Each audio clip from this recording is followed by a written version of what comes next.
Salt is something we mindlessly sprinkle on our food every day, and now we've been told to cut back on it. Not only will we be depriving ourselves of the taste, but of the incredible health benefits too. Confused about the mixed messaging? Don't worry. We will lay out all the do's and don'ts of salt so you don't feel like you need to go easy on this salty seasoning.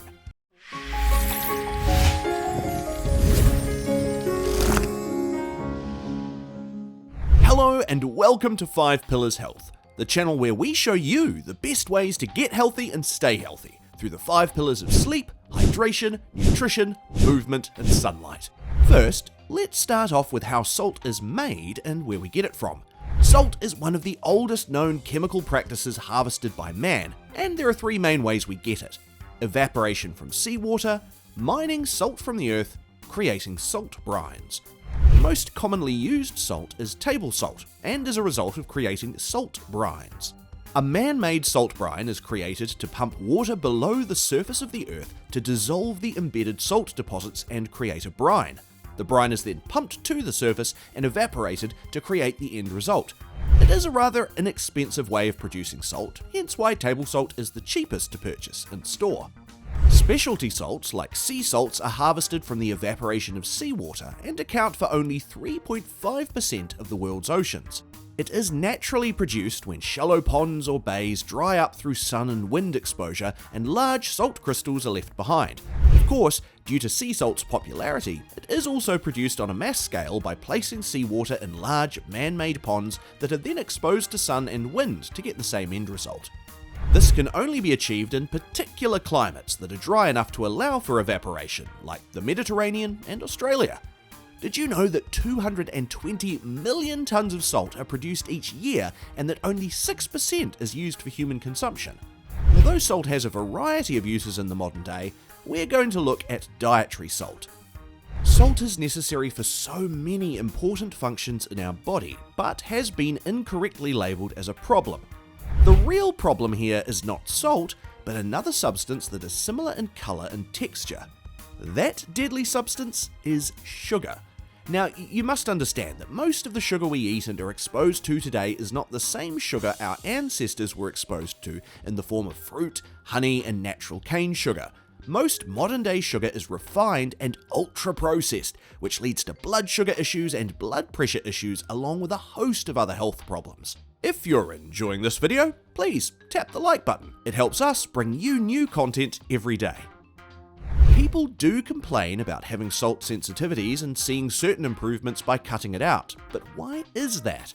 The real problem is not the salt, but from not having enough potassium and magnesium to balance out the salt, or consuming too many refined carbs and sugar that dysregulates how salt is used in our bodies. According to Dr. James Dino Colantonio, we have blamed the wrong white crystal. In reality, it's sugar that drives up blood pressure. Ancestrally, we consumed a lot of salt. It was more prevalent in the water we drank, which today is not an option because our water is so heavily treated. We also ate meat a lot rarer than we do today, and sodium was prevalent in the blood of the animals we ate. Animals also managed to find out where the salt licks were in Mother Nature, and ancient humans would follow the animal trails to access enough. A lack of salt makes the reward center in your brain hyperactive, which is an ancestral survival technique. We would seek out salt in nature to satisfy that reward center in our brains and make sure we were getting enough to be healthy. Refined sugar actually hijacks this ancient survival mechanism in our brain and tricks us into thinking it's sugar we crave instead of salt. When we eat refined sugar, that reward center is temporarily stimulated, but soon plunges us into a lower blood sugar and mood than we would naturally be prone to, starting over the vicious cycle. Apart from being able to manage sugar cravings, salt is needed to kill off infections as our white blood cells use it to fight pathogens because of the chloride found in salt. Our immune systems also need minerals to ramp up their activity. Salt also plays an important role in determining how much stomach acid you have. Many mainstream health platforms would have us believe that we need to have a low pH or alkaline stomach. In fact, the more acid in our stomachs, the better, because stomach acid kills the pathogens that we ingest with our food. People with low levels of stomach acid are more prone to food poisoning and all types of sicknesses. If you're someone who gets sick often, or if you have trouble digesting your food, it may be time to ramp up your salt intake. Salt also plays a role in combating muscle cramps. Muscle cramps are due to two things: overuse and lack of salt. When we exercise, we tend to sweat a lot, and that drains the interstitial fluid, which affects the nerves and causes cramps. By ingesting salt, your muscle cramps can be alleviated in as little as 90 seconds. So, how much salt do we actually need?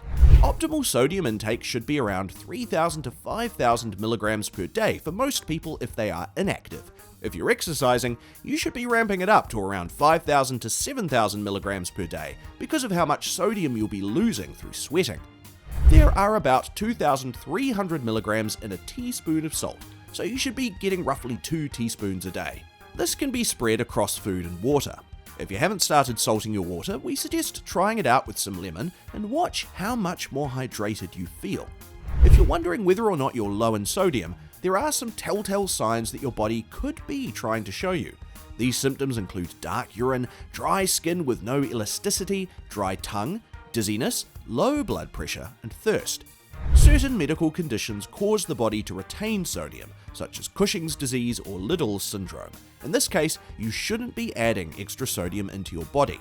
For those on the keto diet, you may need more than the recommended daily amount because the removal of carbs from your diet causes your body to secrete more sodium, so your dietary need for it will increase. You want to make sure that the type of salt you're consuming is of a high quality.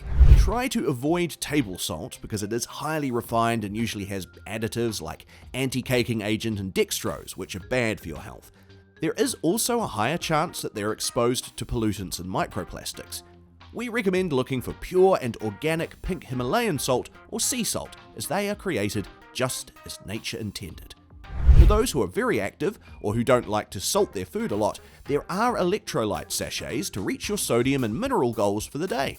Look for brands that contain only the minerals without any dyes or artificial additives.